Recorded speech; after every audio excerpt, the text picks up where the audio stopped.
अगर आपके medical store के अगल बगल वाले मेडिकल स्टोर वाले बंदे आपसे इसलिए नाराज़ हैं क्योंकि आप उनकी पर्चा पढ़ने में हेल्प नहीं करते हो, आप उनको बताते नहीं हो कि इस पर्चे में क्या लिखा है, जब वो पर्चे को पढ़ नहीं पाते हैं। वो आपसे इसलिए नाराज़ हैं क्योंकि आप उनको बताते नहीं हो कि जो डॉक्टर साहब अंदर बैठते हैं वो कौन कौन सी दवाइयाँ लिखते हैं। आप उनको ये भी नहीं बताते हो कि दवाइयाँ कौन से स्टॉकिस्ट से आराम से उनको मिल जाएंगी। तो भाई साहब आप एकदम सही कर रहे हो और ऐसे पड़ोसियों को भाड़ में जाने दो। आप उनको भाड़ में जाने दोगे तो आप एक अच्छे बिजनेसमैन हो। मैं ये चीज़ें साफ साफ कह रहा हूँ। और साथ ही साथ मैं आपको एक चीज़ और बता रहा हूँ कि जो हमारे बड़े बुजुर्गों ने कहा है कि अपने पड़ोसियों से अच्छे संबंध बना करके रखने चाहिए, अपने पड़ोसियों से हमेशा मधुर संबंध बनाने चाहिए। ये बात उन्होंने पड़ोसियों के लिए कही है, ना कि आपके कॉम्पिटिटर के लिए कही है।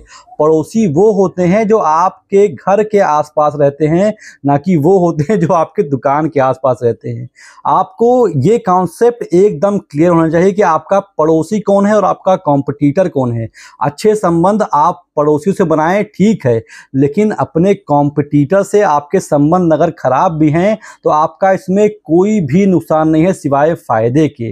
एक बात साफ रखिए कि आपके जो आसपास मेडिकल स्टोर वाले हैं ये आपके पड़ोसी नहीं बल्कि आपके कॉम्पिटिटर हैं। और इस जमाने में जब गला काट प्रतियोगिता चल रही है, ऐसे में आप अपने कॉम्पिटिटर की हेल्प कर रहे हैं, मतलब आप अपने बिजनेस से खुद ही नुकसान कर रहे हैं। जैसे मान लीजिए मेरी एक बात, एक बगल वाले मेडिकल स्टोर में मेरे एक बार आर्गुमेंट हो गया था। वो मेरे पास पहुंचे, भाई साहब भैया ये बढ़ के बता दो क्या लिखा हुआ है। हम क्या नहीं बता पाएंगे। अरे भैया कैसी बात करें, मेरे कस्टमर आया बता दी भैया। हम क्या भाई साहब नहीं बता पाएंगे। आपको अगर चाय पीना हो तो बता दो पिला दूंगा, कॉफ़ी पीना बता दो पिला दूंगा, बिरयानी खानी है पिला दूंगा, तुमको कपड़े तो वहाँ नहीं पहना दूंगा, लेकिन मैं तुम्हारी इस तरीके से हेल्प नहीं कर पाऊंगा। मेरे से ऐसी उम्मीद मत करना। अरे यार अजीब आदमी, भैया इनके पास गए सिंताले के पास में, हमको पता ही नहीं कि पर्चा कैसे पढ़ते। भाई साहब जो चीज़ें मैंने 5 साल 5.5 साल लगा करके सीखी हैं वो मैं आपको ऐसे ही पढ़ा दूंगा। तो मेरे 5 साल समय बिताने का यहाँ पर मतलब क्या है? एक झटके में आप सीख जाओगे, उसके बाद अगली बात तो आप मुझसे पूछने में नहीं आओगे और मुझे को ही ओवरटेक कर जाओगे। तो भाई साहब 100 की सीधी बात है, मैं आपका दोस्त बिल्कुल भी नहीं हूं। अगर आपको मुझसे दोस्ती करनी है तो दोस्ती सिर्फ और सिर्फ पर्सनल लेवल की रहेगी। प्रोफेशनली मैं आपकी कोई भी मदद नहीं करूंगा। ना ही मैं आपको बताऊंगा कि इस पर्चे में क्या लिखा हुआ है, ना ही बताऊंगा कि दवा कहां से मिलती है। ये सारी चीजें आपकी टेंशन है और आपकी टेंशन आप संभालो, ये टेंशन मेरे ऊपर मत डालो। मैंने एकदम साफ कह दिया। इससे बहुत सारे भाई साहब हमसे नाराज है कि भैया ये पता नहीं किस तरह का सोचते हैं, ये हमको पर्चे में। भाई साहब ये मेरा काम नहीं है। मैंने इस फील्ड में 4.5 साल 5 साल 5.5 साल स्ट्रगल किया है, तब मैं समझ पाया हूं कि पर्चे को कैसे पढ़ते हैं। आप भी स्ट्रगल कीजिए, आप भी इस नदी में कूदिए। आपका स्वागत है मेडिकल स्टोर की दुनिया में। आप भी कूदिए, आप भी गोते खाइए, आप भी लड़िए झगड़िए। अगर आप सर्वाइव कर ले गए अच्छी बात है, नहीं कर पाए तो मेरे फायदा है उसमें।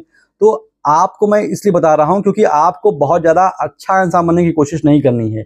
आपको बनना है एकदम हार्ड कोर प्रोफेशनल। आप ऐसा कोई काम ना करो जिससे आपके कॉम्पिटिटर की मदद हो रही हो। इवन मेरे पास अगर कोई पहुंचता है बंदा कि भैया ये बताओ ये वाला मेडिकल स्टोर कहाँ पड़ता है, मैं बोलता हूँ भाई साहब दवा चाहिए तो बताइए, दवा आपको मैं दे दूंगा। मैं किसी मेडिकल स्टोर का एड्रेस आपको नहीं बता पाऊंगा।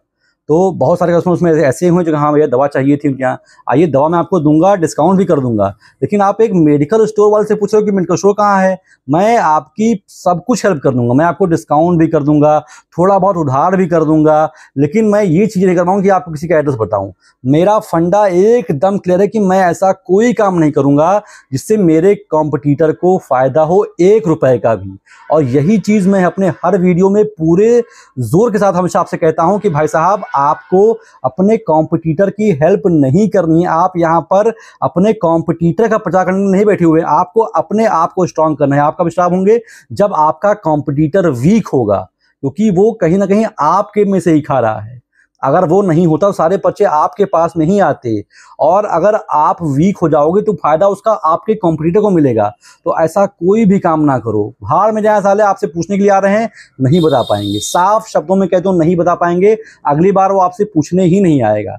लेकिन उनकी हेल्प आपको नहीं करनी है, आपको अपने कॉम्पिटिटर को कुत्ता बना देना है, कुत्ता समझना है उनको, कि आप उनकी कोई हेल्प नहीं करोगे। हाँ, अगर आपको दोस्ती रखनी है तो प्रोफेशनली आप मुझसे आओ, बात करो, मैं आपको चाय पिलाऊंगा, कॉफ़ी पिलाऊंगा, बिरयानी खिलाऊंगा, अपने मोटरसाइकिल पे बैठा घुमाऊंगा, जहाँ कहोगे वहाँ चलूंगा, लेकिन कोई भी प्रोफेशनल लाभ मैं आपको नहीं दूंगा।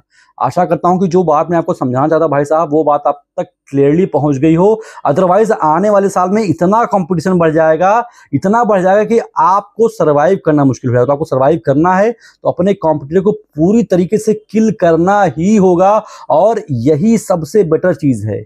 आपके धंधे के लिए जो सही वो सही, धंधे के लिए जो गलत वो गलत, ये फार्मूला एकदम सही है।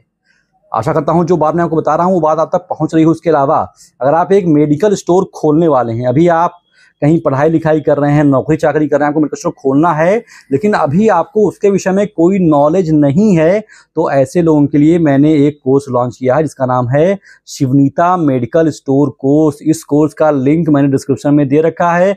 आप चाहें तो प्ले स्टोर में जाइए, वहाँ पर टाइप कीजिए शिवनीता SHIVNITA, मेरा ये लोगो दिखेगा, इसको डाउनलोड कीजिए, लॉगिन कीजिए, परचेज कीजिए, और वो सारी जानकारियाँ अपने मोबाइल फ़ोन में आप आराम से पा जाएंगे जो आपको एक मेडिकल स्टोर खोलने के लिए चाहिए होती। तो मेडिकल स्टोर खोलना है, बड़ा अच्छा ऐप मैंने आपके लिए लॉन्च कर दिया है। फिलहाल इस वीडियो में तो बस इतना ही। आशा करता हूं कि वीडियो आपको अच्छी लगी हो। अच्छी लगी उसको लाइक कर दीजिए, ताकि मैं समझ पाऊं कि मेरी बातें जो आउट ऑफ द लीग थोड़ा बहुत है वो आप तक पहुंचती हैं और आप भी इसको अप्रिशिएट करते हो। फिलहाल अभी तक मेरे साथ इतने धैर्य से बने रहने के लिए आप सभी का, आपके कीमती समय के लिए बहुत बहुत शुक्रिया।